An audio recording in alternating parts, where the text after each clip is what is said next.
Alhamdulillah nahmaduhu wa nasta'inuhu wa nastaghfiruh wa nastahdihi wa natubu ilaihi wa na'udzu billahi min syururi anfusina wa min sayyiati a'malina may yahdihillahu fala mudilla lahu wa may yudlil fala hadiyalah. Asyhadu an la ilaha illallah wahdahu la syarika lah wa asyhadu anna Muhammadan 'abduhu wa rasuluh la nabiyya wa la rasula ba'dah. Allahumma shalli wa sallim wa zid wa barik wa an'im ala habibina Mustafa Muhammadin wa ala alihi wa ashabihi wa man tabi'ahum bi ihsanin ila yaumiddin. Kaum muslimin, Bapak Ibu yang dimuliakan Allah Subhanahu wa taala, alhamdulillah kita memuja dan memuji Allah Subhanahu wa taala. Pada kesempatan ko kita bisa berkumpul di rumah Allah Subhanahu wa taala di musala Abbas Tanjung Durian. Kita memohon dan berdoa kepada Allah, semoga Allah berkahi perkumpulan kita, Pak.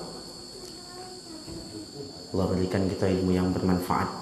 Allah jadikan, Allah catat amal ibadah kita sebagai saksi kelak di hadapan Allah Subhanahu wa taala. Salawat dan salam semoga senantiasa tercurah kepada Nabi kita Nabi Muhammad sallallahu alaihi wasallam. Allahumma salli ala Muhammad wa ala ali Muhammad. Bapak Ibu yang dimuliakan Allah Tabaraka wa ta'ala, kalau pertemuan kita yang pertama, Pak. Pertemuan kita yang pertama di Musala Ibnu Abbas. Mudah-mudahan kau awal kebaikan bagi kita di dalam menuntut ilmu. Kita wasiatkan, kita ingatkan kepada jemaah sekalian untuk mengikhlaskan niat, memperbaiki niat kita untuk menghadiri majlis ilmu, ya, untuk menghadiri majlis ilmu.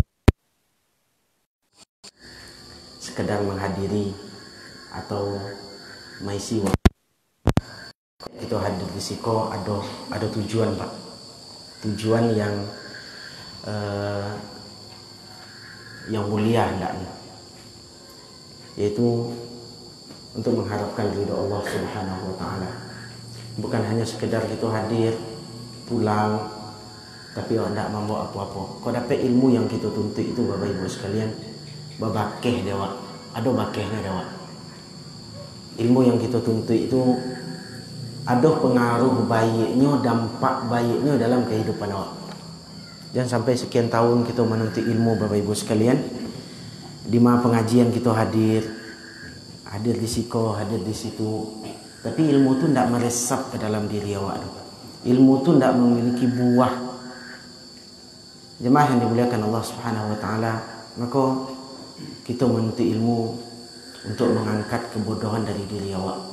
Ya, kita menuntut ilmu untuk mengangkat kebodohan dari diri kita.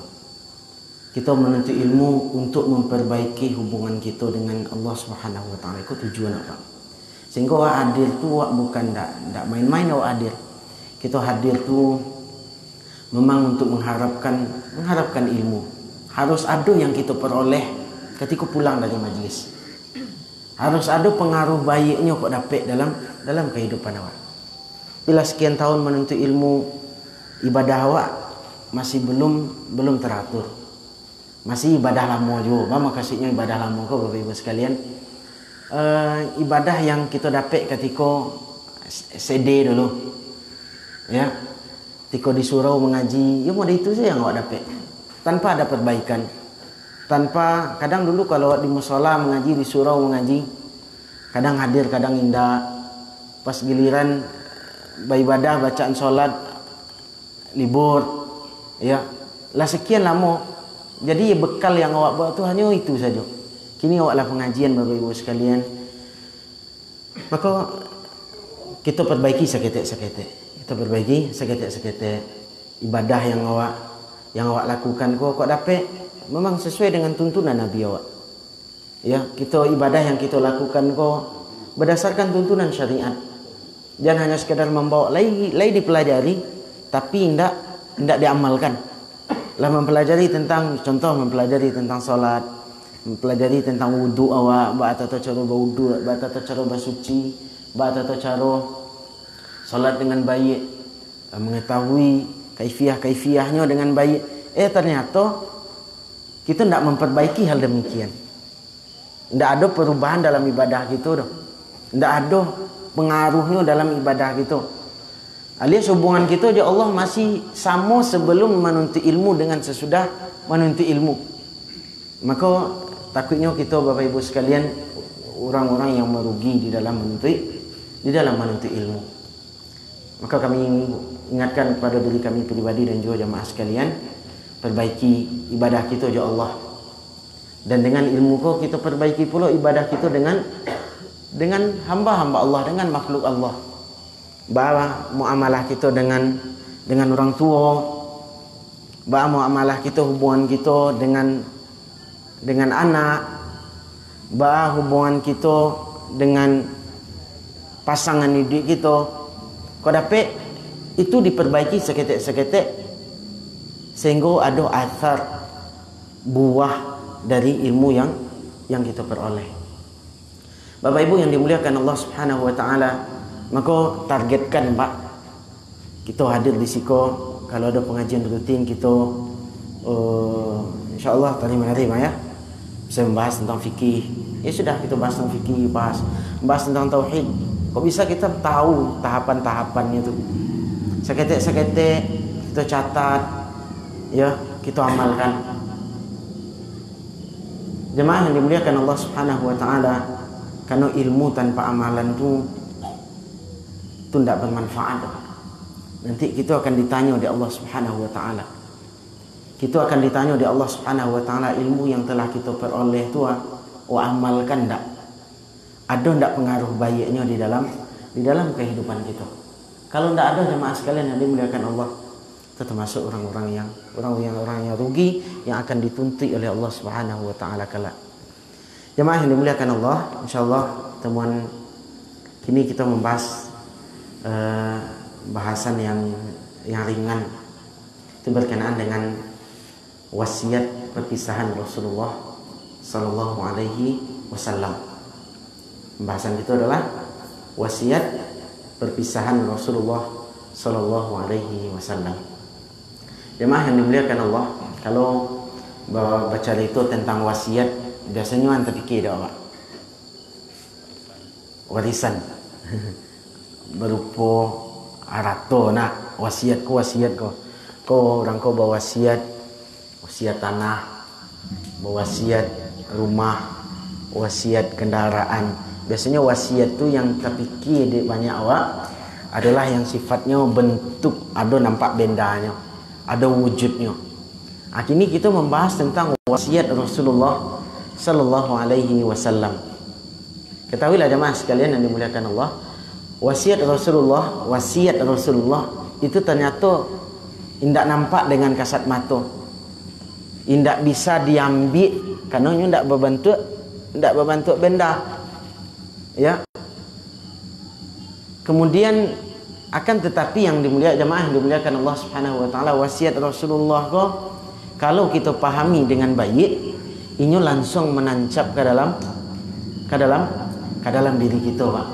Kalau kita pahami wasiat Rasulullah dengan baik, maka ini akan menancap dalam kehidupan kita, dalam diri kita, dan akan membuahkan hasil, akan menumbuhkan hasil di dalam kehidupan kita, Pak. Jemaah yang dimuliakan Allah Subhanahu wa taala, maka pahamilah wasiat itu dengan baik. Kalau boleh selesai malam kini kita selesaikan, tapi kalau tidak kita sambung di lain waktu. Wasiat itu bisa kita temukan dalam sebuah hadis itu ditemukan dalam kitab Arba'in Nawawi. Hadis yang nomor 28, Bapak Ibu sekalian, dalam kitab hadis Arba'in Nawawi. Silakan nanti Bapak Ibu yang punya kitabnya bisa cari hadisnya, hadis nomor 28. Dari salah seorang sahabat yang nama beliau tu Al-Irbad bin Sariyah. Al-Irbad bin Sariyah. Siapa namanya? Al-Irbad bin Sariyah. Ya, Al-Irbad bin Sariyah. Suatu hari beliau menceritakan, kata sahabat mulia Al-Irbad bin Sariyah, wa'adhana Rasulullah sallallahu alaihi wasallam mau'izatan wajilat minhal qulub wa dharafat minhal uyun. Kecek sahabat Al-Itbaq, suatu hari kami dinasihati, diberikan wasiat oleh Rasulullah. Rasulullah memberikan kami wasiat, memberikan kami nasihat, yang mana bantu nasihat kau Bapak Ibu sekalian di jalan, wajilat minhal qulub, membuat hati kau bergetar, membuat hati bergetar takwi, wa dharafat minhal uyun, dan membuat mata kau balinang menangis, membuat mata kau balinang menangis. Jemaah yang dimuliakan Allah Subhanahu wa taala, wasiat yang disampaikan oleh Nabi, mau'izah, ya, mau'izah, wasiat, nasihat, maka perlu kita perhatikan, nasihat itu bukan hanya sekedar berupa anjuran saja, Pak. Nasihat itu bukan hanya berupa anjuran saja, enggak. Tapi nasihat di dalam agama, Pak, ada nasihat tu yang berupa dorongan untuk melakukan kebaikan. Itu yang pertama. Nasihat untuk dorongan yang berupa kebaikan. Dia hak motivasi, semangat untuk melakukan kebaikan, itu yang pertama. Kemudian nasihat tu ada juga di dalam agama yang berupa ancaman, Pak. Berupa ancaman, kabar patakui, kok jawab kabar takui, ya, supaya awak meninggalkan apa yang seharusnya kita tinggalkan. Jadi wasiat Bapak Ibu sekalian, ketika ada orang menyampaikan nasihat, bisa jadi itu berupa kebaikan, dimotivasi awak untuk melakukan kebaikan, menuntutlah ilmu, ya, sesungguhnya menuntut ilmu itu akan mencerahkan awak. Itu sifatnya dorongan untuk melakukan kebaikan. Ada yang nasihat tu yang berupa larangan, Pak. Nasihat tu berupa larangan, berupa ancaman, berupa kabar yang berbahaya kalau kita lakukan. Jadi perlu kita perhatikan, ketika kita mendapatkan nasihat yang baik, biasanya orang banyak memahami, Bapak Ibu sekalian, nasihat tu nan baik saja, sifatnya dorongan. Ketika nyo dinasihati, diingatkan nyo untuk meninggalkan sesuatu, atau dilarang nyo untuk melakukan sesuatu, nyo mengatakan itu bukan nasihat. Mengapa kami dilarang-larang? Nah, seharusnya Bapak Ibu sekalian yang dimuliakan Allah, ketika kita mendengarkan nasihat, dan nasihat agama itu tidak pernah keluar dari peringatan untuk melakukan kebaikan, motivasi untuk melakukan kebaikan, Pak, dan juga mengingatkan kita dari keburukan, maka itu harus kita pahami. Karena nanti kadang nasihat itu, Pak, berupa kadang rasa tersinggung, Pak, kalau dinasihati, diingatkan. Kadang kita membaca hadis Nabi, tapi kok ada yang tersinggung, betul? Ya, di dalam Al-Quran tu jelas, Pak, ada perintah, ada larangan. Ketika perintah tu maka tujuannya untuk dikerajuan. Ketika larangan itu untuk ditinggalkan. Maka itu perlu diperhatikan.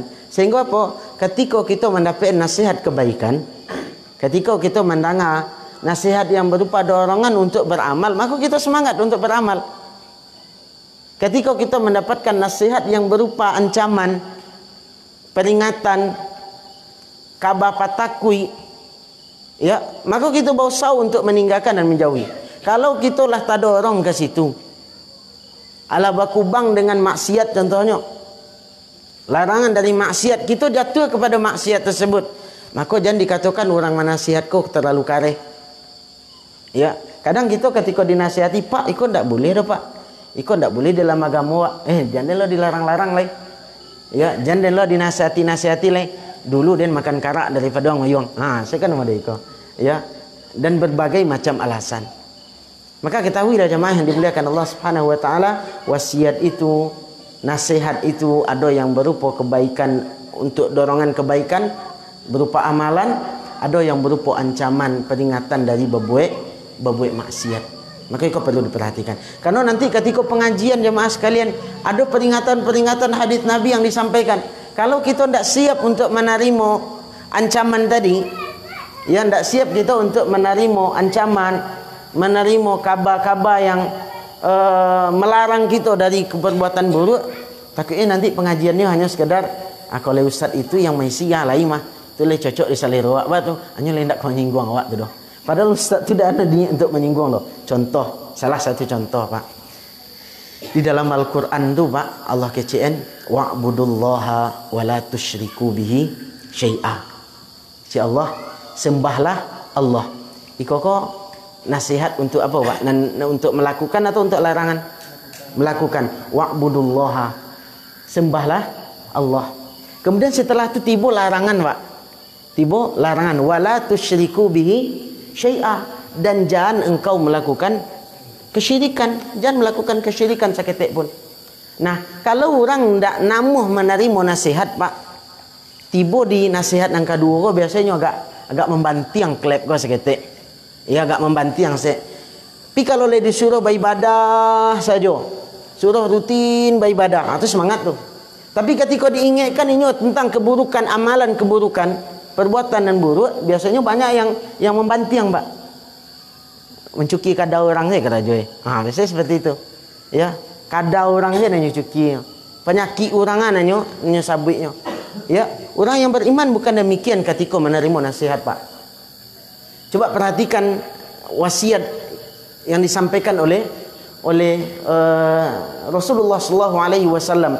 Ba mode nasihat yang disampaikan oleh Nabi sallallahu alaihi wasallam. Kata Irbad bin Sariyah, wajilat minhal qulub. Nasihat itu membuat hati bergetar, membuat hati takwik Pak. Itu wasiat yang disampaikan oleh Rasulullah. Kemudian wadharafat minhal uyun, membuat air mata balinang, membuat mata kau menangis. Dan modeko lah seharusnya sifat nasihat tu Pak. Modeko seharusnya sifat nasihat tu. Jadi kalau ada kebaikan, kalau belum bisa kita melakukan, kau dapat kita berusaha untuk melakukan tu. Kalau itu berupa ancaman, berupa teguran untuk kita, maka kita berusaha untuk meninggalkan dan takwi akan dosa yang telah kita perbuat. Takwi akan dosa, akan azab yang akan kita dapatkan dengan perbuatan dosa tersebut. Waliyadzubillah. Maka Bapak Ibu sekalian, sifat nasihat yang disampaikan oleh Rasulullah membuat hati para sahabat ketika itu takwi bergetar Pak. Bergetar hati para sahabat. Kemudian membuat air mata balinang. Itu bukan main-main nasihatnya Pak. Wasiat yang disampaikan oleh Rasulullah sallallahu alaihi wasallam. Jemaah yang dimuliakan Allah Subhanahu wa taala, kadang kita menerima nasihat tu kayak angin lalu ya Pak nak. Banyak kayak angin lalu je. Ada yang memang memperhatikan dengan baik, ada yang memang meresapi dengan baik, ada yang menganggap sepele saja. Ya, tidak berpengaruh di dalam hidupnya. Dan seharusnya orang-orang yang beriman, Bapak Ibu sekalian, ketika ini mendengar nasihat, ketika ini mendengarkan peringatan, ini mengatakan sami'na wa ata'na. Itu sifat orang-orang yang beriman. Sebagaimana Allah katakan di dalam Al-Quran, kondisi orang-orang yang beriman ketika menerima nasihat, hatinya bergetar, takwi, air matanya balinang. Allah katakan di dalam Al-Quran dalam surah Al-Anfal ayat yang kedua, innamal mu'minuna idza dzukirallaha wajilat qulubuhum wa idza tuliyat alaihim ayatuhu zadathum imana. Sesungguhnya orang-orang beriman tu, kalau nyo diingatkan tentang Allah, diingatkan inyo kepada Allah, wajilat qulubuhum. Hatinya takwi Pak. Hatinya takwi ketika nyo mendengar nasihat. Kemudian wa idza dzukirallahu wajilat qulubuhum wa idza tuliyat alaihim ayatuhu zadathum imana. Kalau dibacakan kepadanya ayat-ayat Allah, disampaikan kepadanya hadis-hadis Rasulullah, Ini bertambah keimanannya, Pak. Bukan malah sebaliknya. Kadang orang dibacakan ayat-ayat Allah, disampaikan hadis-hadis Rasulullah, malahnya untuk mendengar. Kok dapat jangan model itu jemaah sekalian. Kita harus berhati-hati, harus menerima tentang akan nasihat dari Allah Subhanahu wa taala. Jemaah yang dimuliakan Allah Subhanahu wa taala, kemudian Allah juga katakan di dalam Al-Qur'an, wa idza sami'u ma unzila ila rasul tara a'yunahum tafidhu minad dam. Dahulu para sahabat tu Bapak Ibu sekalian, ketika ini mendengar ayat yang diturunkan kepada Rasul, mendengar ayat yang diturunkan kepada Rasul, apa yang terjadi Bapak Ibu sekalian? Tara a'yunahum tafidhu minad dam mimma arafu minal haqq. Air matanya balinang, engkau akan mencari air matanya tu balinang, Pak. Ketika mendengar nasihat. Ketika inyo mengetahui kalau nan nyudanga tu adalah kebaikan, inyo mengetahui kalau yang nyudanga tu adalah kebenaran, dan mode itulah seharusnya orang beriman mendengar nasihat, Pak. Lunak hatinya, lambut hatinya. Dan hadis ko menjelaskan, menceritakan kepada orang bahwa kondisi para sahabat dahulu ketika menerima nasihat, Pak. Menjelaskan kepada kita bahwa dahulu para sahabat menerima nasihat dari Rasulullah, mendengar wasiat dari Rasulullah. Tabik tangih kok kecewa, Pak. Tabik tangih. Kira-kira Bapak Ibu sekalian, dari sekian nasihat yang kita dengar, dari sekian pelajaran yang kita pelajari, ada hendak hati kita takwi? Ada hendak kita merenungi nasihat tadi sehingga membuat air mata kita menangis? Ada hendak kita takwi akan perbuatan dosa yang kita lakukan, Pak? Ada hendak kita takwi akan amalan yang belum sempat kita kerajukan padahal kita mampu untuk mengerajukan? Kalau ada sifat itu di awak Bapak Ibu sekalian, apapun nasihat yang akan disampaikan, dibacakan ayat-ayat Allah, dibacakan hadis-hadis Rasulullah, diingatkan ini akan kebaikan, disuruh untuk melakukan kebaikan, diperingatkan ini dari keburukan, ini siap untuk mendengarkan sami'na wa ata'na. Kalau mau diiko Bapak Ibu sekalian, bagus hati awak tu, Pak. Ya, tapi kalau ndak awak mendengar pengajian tu nalai katuju di awak saja. Mendengar pengajian tu nalai kalamat di awak saja. Kau ustaznya bagi peringatan tadi awak biarlah lalu aja.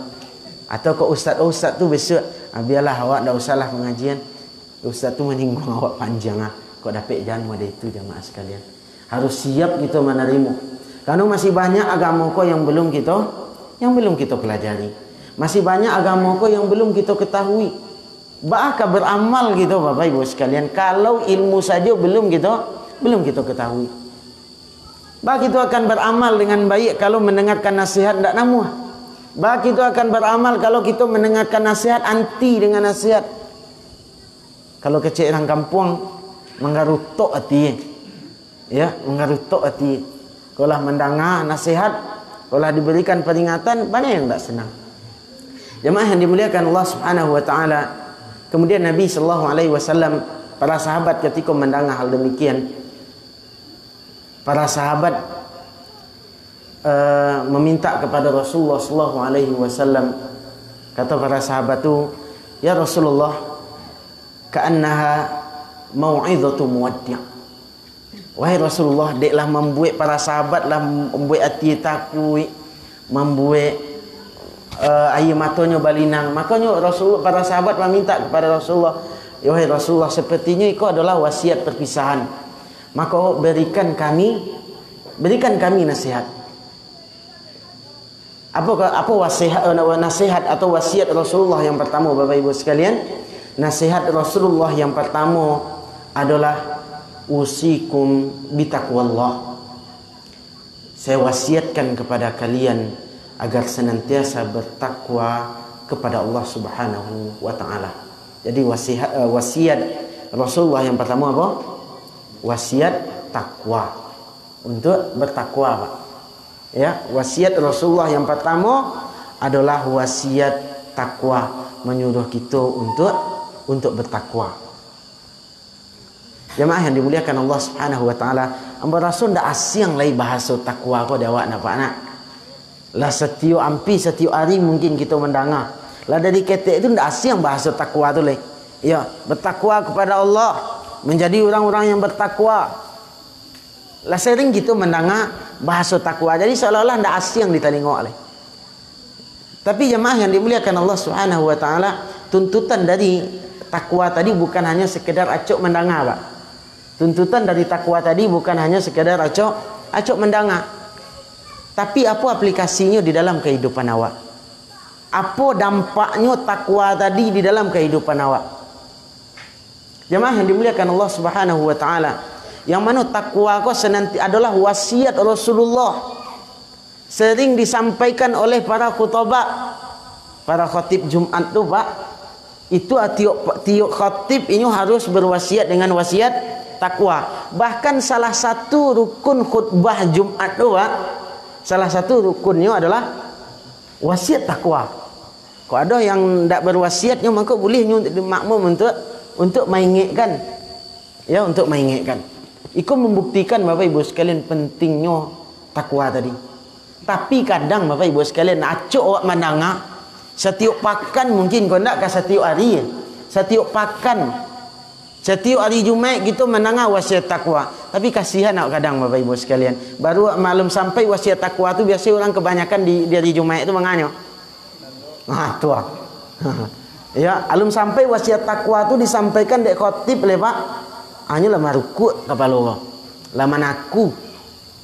Padahal itu penting Bapak Ibu sekalian, bukan hanya sekedar pelengkap, enggak. Takwa tu bukan hanya pelengkap, Pak. Keliru orang mengatakan kalau hanya takwa tu hanya sekedar seremonial saja di dalam khutbah. Enggak, iko wasiat penting. Enggak sah khutbahnya kalau enggak ada wasiat takwa kau. Maka itu pentingnya Bapak Ibu sekalian. Dan Nabi kita sallallahu alaihi wasallam senantiasa mengulang takwa. Di setiap khutbah Nabi sallallahu alaihi wasallam senantiasa menyampaikan takwa. Dan juga di dalam Al-Quran Bapak Ibu sekalian, banyak kita mendengar, membaca ayat-ayat tentang takwa, perintah kita untuk bertakwa. Ya ayyuhalladzina amanu ittaqullah. Itu banyak bahasa-bahasa demikian. La'allakum tattaqun. Wahai orang-orang beriman, bertakwalah kepada Allah. Dalam ayat lain, la'allakum tattaqun, mudah-mudahan kalian menjadi orang-orang yang bertakwa. Terutama hadis-hadis puasa biasanya sering gitu tuh, Pak. Ya ayyuhalladzina amanu kutiba alaikumus siyam kama kutiba alal ladzina min qablikum la'allakum tattaqun. Wajibkan kepada orang-orang yang beriman berpuasa sebagaimana diwajibkan kepada orang-orang terdahulu. Ya, supaya apa? Supaya bertakwa. Kan acok awak menangat takwa ke, Pak. Tapi kadang karena sering acok menangat takwa ke, wasiat itu Bapak Ibu sekalian ndak asyang le di awak. Seolah-olah masuknya tu ndak berpengaruh le. Masuk di telinga kanan, keluar ndak lo keluar tengok kiri lo. Mantul ni, Pak. Kadang kamu kolo bayi kama kaidung. Bago kaidung dengar caliklah orang ketika di Jumat tu, Pak. Ketikanya solat, ketikanya mendengar khutbah tu banyak yang bakaruh, Pak. Bakaruh mendengar khutbah. Wal iyadzubillah. Itu adalah perbuatan yang sangat dibenci oleh Rasulullah, Pak. Maka ketika Jumat tu Pak usahakan ndak lalu awak mendengar khutbah tu. Kadang awak kan kebiasaan. Kadang memang bahasa ngajuan bana dek lalatih karajo tadi siang. Yalah istirahat ala dong sadi ke orang khutbah lalu lumayan setengah jam tu kan lumayan. Lalu setengah jam orang khutbah wasiat agama yang disampaikan. Kadang tak ada kesempatan untuk menuntut ilmu doh. Ada waktunya hanya ketika Jumaat tu, Pak, untuk mendengar wasiat tu. Tapi kita gunakan lo banyak di antara kaum muslim menggunakannya untuk lalu. Cari tempat wasanda, duduk di bagian belakang. Tidak duduk bagian dinding lah. Misalnya wasanda, enggak seketika wasanda bau gaya dinya. Duduk demikian. Padahal iku wasiat iku adalah wasiat Rasulullah. Jemaah yang dimuliakan Allah Subhanahu wa taala, dan ternyata wasiat takwa Bapak Ibu sekalian adalah wasiatnya Allah Subhanahu wa taala kepada orang-orang yang terdahulu. Wasiat takwa adalah wasiat Allah Subhanahu wa taala kepada orang-orang terdahulu. Sebagaimana Allah katakan dalam Al-Qur'an, "Wa laqad wassaynal ladzina utul kitaba min qablikum wa iyyakum anittaqullah." Sesungguhnya kami telah mewasiatkan kepada orang-orang yang diberi kitab sebelum kalian dan juga kepada kalian agar kalian bertakwa. Allah Subhanahu wa taala berwasiat kepada orang-orang, kepada umat-umat terdahulu supaya bertakwa kepada Allah Subhanahu wa taala. Maka Nabi sallallahu alaihi wasallam menjadikan wasiat takwa wasiat yang paling penting, Pak. Mengapa ikut dijadikan dek Nabi wasiat pertama, Pak? Mengapa wasiat takwa kau dijadikan dek Nabi wasiat pertama? Kau perlu kita perhatikan jemaah sekalian, supaya kita mendengar takwa tu ndak siang lah, Pak. Kau dapat awak ketika mendengar wasiat takwa tu memang takwi awak. Jemaah yang dimuliakan Allah Subhanahu wa taala, alasan mengapa takwa kau wasiat pertama Nabi, mengapa ndak yang lain dahulu? Padahal banyak seharusnya yang diwasiatkan. Wasiat berbaktilah pada orang tua, wasiat jangan tinggalkan solat, wasiat jangan melakukan maksiat. Kan banyak sebenarnya tu. Tapi mengapa iko yang dijadikan pertama dek Nabi dalam wasiatnya? Rahasianya jemaah sekalian, yang pertama alasannya karena takwa ko adalah asasul falah wan najah. Merupakan sebab untuk mendapatkan kebahagiaan, keberuntungan di dunia dan di akhirat. Takwa Bapak Ibu sekalian adalah sebab utama untuk mendapatkan kebahagiaan di dunia dan di akhirat. Jemaah yang dimuliakan Allah Subhanahu wa taala, mengapa takwa menjadi sebab utama untuk mendapatkan kebahagiaan? Mengapa bukan harato? Ternyata bukan harato kecek Nabi. Di dalam agama kita menjalani bukan harato yang membuat orang tu bahagia, Pak. Tapi banyak orang yang banyak haratonya. Rumahnya batingke, otoe, bakile, ampek lo ni. Ya, banyak. Tapi di dalam agama kita bukan itu sebab untuk mendapatkan kebahagiaan. Banyak orang yang kaya tapi hidupnya tak bahagia, Pak. Ya, karena bahagia itu di mana letaknya, Pak? Bahagia itu letaknya di hati, Pak. Ya, kini kita untuk mendapatkan kebahagiaan tadi, maka kita harus tahu siapa yang mempunyai hati, Pak. Yang punya hati kita adalah Allah Subhanahu wa taala. Maka harus kita ketahui. Jemaah yang dimuliakan Allah Subhanahu wa taala, contoh kebahagiaan di dunia kecil Allah Subhanahu wa taala dalam Al-Qur'an, "Wa may yattaqillaha yaj'al lahu makhraja." Barang siapa yang bertakwa kepada Allah, maka Allah akan bukakan baginya jalan keluar dari setiap permasalahannya, dari setiap urusannya. Takwa, Pak. Di kau ada masalah, kau ada kesulitan, ada kesusahan, maka ubeknya tu takwa, solusinya tu takwa. Bertakwa kepada Allah, ya ja'allahu makhraja, kata Allah. Allah akan berikan kepadanya jalan terbaik. Jalan di setiap urusannya mudah dimudahkan oleh Allah Subhanahu wa taala. Kemudian berikutnya, alasan berikutnya, wa yarzuquhu min haitsu la yahtasib. Allah akan berikan kepadanya rezeki. Aku kan di dunia ya, Pak. Rezeki dari arah yang ndaknya duga-duga dah. Ndaknya sangko-sangko aja dah. Kadang kita sulitan di siko kerajo mungkin ndak apa namanya kok ndak berhasil, ndak beruntung. Tapi dari segi lain kita mendapatkan keuntungan, mendapatkan rezeki. Dan ketahuilah Bapak Ibu sekalian, rezeki itu ternyata bukan hanya harta. Awak dagi nasihat, dagi kesehatan oleh Allah Subhanahu wa taala, itu rezeki, Pak. Ya, kita dilindungi oleh Allah dari mara bahaya Bapak Ibu sekalian. Dijauhkan kita dari virus ko. Dilindungi kita dari virus ko. Yang orang camih luar biasa, takwiknya luar biasa. Tapi alhamdulillah kita dilindungi oleh Allah Subhanahu wa taala. Iko rasaki ko, Pak. Cuk kalau Bapak Ibu dapat waliyadzubillah, dapat penyakit gini dirawat di rumah sakit, pitih nak keluar? Keluar nak? Keluar. Maka jangan memandang rasaki itu hanya sekedar harata, Pak.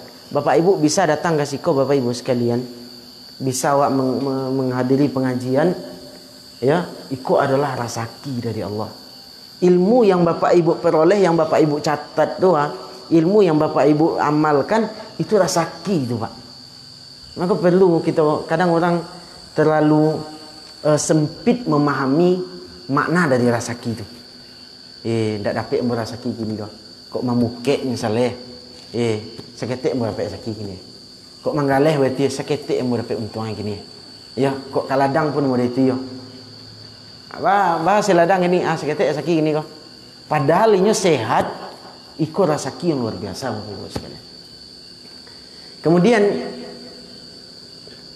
di antara alasan kenapa takwa kau menjadi sebab atau wasiat pertama Rasulullah SAW, karena dengan takwa kau Allah akan membukakan keberkahan pada suatu nagari, Pak. Takwa kau adalah sebab untuk mendapatkan keberkahan di suatu nagari. Tapi dengan syarat penduduknya harus bertakwa, Pak. Kalaulah suatu nagari kau, Pak, seluruh penduduknya, seluruh rakyatnya, masyarakatnya bertakwa kepada Allah. Kata Allah Subhanahu wa taala, "Walau anna ahlal qura amanu wattaqau lafatahna 'alaihim barakatin minas sama'." Lafatahna 'alaihim barakatin minas sama'. Kalaulah suatu negari, penduduk suatu negari ini bertakwa kepada Allah Subhanahu wa taala, beriman dan bertakwa kepada Allah, maka akan dibukakan baginya keberkahan dari langit. Kalau nanti atas diturunan, nanti bumi dikeluarkan. Mau itu Bapak Ibu sekalian. Tapi kalau negari itu tidak aman, Pak. Tidak aman negari itu. Sulit, mata pencarian sulit. Ya, tidak pernah tanang. Panjang aja. Tiap sabanta ada kemalingan. Tiap sabanta maksiat ada. Ya, pastikanlah itu Bapak Ibu sekalian penduduknya indak bertakwa kepada Allah. Judi misalnya merajalela, Pak. Maksiat merajalela, zina merajalela, riba merajalela. Pastikanlah di suatu negari itu ndak aman tu. Acali se penduduknya bagi kita penduduknya. Jemaah yang dimuliakan Allah Subhanahu wa taala, kan untuk keberkahan di dunia itu bisa kita peroleh dengan takwa. Itu baru di dunia Bapak Ibu sekalian. Di akhirat ternyata untuk mendapatkan kesuksesan di akhirat itu juga dengan takwa. Sebelum kita meninggalkan dunia Pak, itu butuh kita dengan takwa. Ketika sakaratul maut, butuh tidak dengan takwa? Butuh Bapak Ibu sekalian. Orang yang sakaratul maut, yang mana kata Nabi sallallahu alaihi wasallam, "Man kana akhiru kalamihi la ilaha illallah, dakhalal jannah." Kata Nabi sallallahu alaihi wasallam, barang siapa yang akhir dari ucapannya adalah kalimat la ilaha illallah, boleh masuk surga, kata Nabi. Berarti kan ketika sakaratul maut, Pak. Kalau bisa orang mengucapkan ketika sakaratul maut itu kalimat la ilaha illallah, makanya dijamin masuk surga. Tapi permasalahannya Bapak Ibu sekalian, tidak seluruh orang bisa mengucapkan kalimat la ilaha illallah ketika sakaratul maut. Banyak orang yang ketika idiknya, zikirnya la ilaha illallah taruh, Pak. Tapi ketika diucapkan, ditalkinkan, dituntuninya untuk mengucapkan kalimat la ilaha illallah, banyak yang tidak bisa. Tasapi lidah, Pak. Ya, tasapi lidah, barik lidah, Pak. Kau tidak ala bareknya kalimat la ilaha illallah tu, Pak. Hanya mengucapkan dengan lidah aja, Pak. Lidah yang main, Pak. La ilaha illallah. Enggak perlu lo titik-titik, enggak perlu dia titik-titik mulut kau dah, Pak. Hanya lidah saja. Ternyata untuk mengucapkan itu tidak mudah. Saya yang bisa mengucapkannya, Bapak Ibu sekalian, adalah orang yang bertakwa kepada Allah. Azan, Pak. Awak belum selesai dah. Cie wasiat awak baru. Iya. Sementara kita lanjutkan seketik lagi. Bapak Ibu sekalian yang dimuliakan Allah. Maka untuk mengucapkan akhir dari diri awak butuh awak takwa. Nanti di dalam kubur, Bapak Ibu sekalian, di dalam kubur itu kita ditanya adik malaikat. Ditanya adik malaikat apa soalnya, lah tahu gitu soalnya, Pak. Apa pertanyaan malaikat itu lah tahu enggak, Pak? Lah tahu. Tahu enggak jawabannya? Kini lagi tahu, tapi belum tentu nanti di akhirat bisa menjawab, Pak. Kenapa demikian? Orang yang bisa lulus dengan ujian tadi, lulus dengan pertanyaan tadi adalah orang-orang bertakwa. Meskipun dia apa gini, Pak, itu aja ucapan yang keluar dari lidah awak. Ya, syarab engkau kau tanya malaikat esok dalam kubur, syarab engkau. Mudah aja emang. Tuhan Arabku Allah, Tuhanku Allah, Tuhanku Allah, Tuhanku Allah. Mungkin itu yang tadi diucapkan gini, lah di dalam kepala lah mudah lah. Ya, tapi belum tentu nantinya dalam kubur bisa menjawab. Kenapa? Karena butuh dengan takwa. Butuh takwa. Butuh dengan takwa. Begitu juga nanti di hari penghisab, ketika kita dibangkitkan oleh Allah Subhanahu wa taala, bahkan sampai masuk ke akhir dari kehidupan awak, masuk ke dalam sarugo, ternyata sarugo adalah untuk orang-orang yang bertakwa, Pak. Sarugo itu untuk orang-orang yang bertakwa. Allah katakan di dalam Al-Quran, innalil muttaqina mafaza. Ya, innalil muttaqina inda rabbihim jannatin na'im. Sesungguhnya orang-orang yang bertakwa itu adalah orang-orang yang beruntung. Sesungguhnya orang-orang yang bertakwa itu adalah disediakan baginya sarugo yang di bawahnya mengalir sungai-sungai mata air. Akan luar biasa, Pak. Berarti sarugo itu disediakan oleh Allah untuk orang yang bertakwa. Makanya wasiat takwa aku, Pak, bukan wasiat sembarangan. Seluruh cakupan kehidupan kita itu tergantung ketakwaan awak. Semakin kita bertakwa kepada Allah, maka semakin tinggi derajat awak, Bapak Ibu sekalian. Maka pahami, Bapak Ibu sekalian, ketika mendengar wasiat takwa, jangan alergi awak dengan itu. Ketika mendengar wasiat takwa, malah acuk mendengar. Iyo, karena kita ulangi, Bapak Ibu sekalian, takwa itu bukan hanya sekedar acuk didengar, ya, tapi apa aplikasinya di dalam kehidupan awak. Sudahkah kita menjadi orang yang bertakwa? Di dalam keluarga pun kita butuh takwa, Pak. Kalaulah seluruh anggota keluarga bertakwa, suami bertakwa, istri bertakwa, ya, mintuo bertakwa, minantu bertakwa, anak bertakwa, wah itu luar biasa, Pak. Itu luar biasa, itu surga dunia ada di dalam rumah awak, Pak. Piko indah, tentu ya narako yang ada di dalam rumah, waliyadzubillah. Maka Bapak Ibu sekalian, konsep takwa itu mudah, tapi aplikasinya yang sulit, Pak. Ya, kita menyampaikan materi, kita dapat mungkin kita mencatat, tapi belum tentu bisa kita mengamalkan. Kenapa? Karena untuk mengamalkan sebuah ilmu itu butuh juhud, butuh kesungguhan, Pak. Kau bersungguh-sungguhlah berdoa kepada Allah Subhanahu wa taala agar kita menjadi orang-orang yang bertakwa. Kita belum masuk ke dalam definisi takwa. Kalau kita lanjutkan tidak cukup waktu tua, insyaallah kita lanjutkan di pertemuan berikutnya.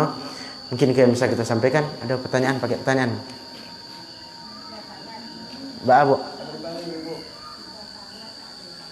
Disambung sudah solat. Jumaat besok lah. InsyaAllah, Bu. Ini pengajian awak kot baruntun, Bu.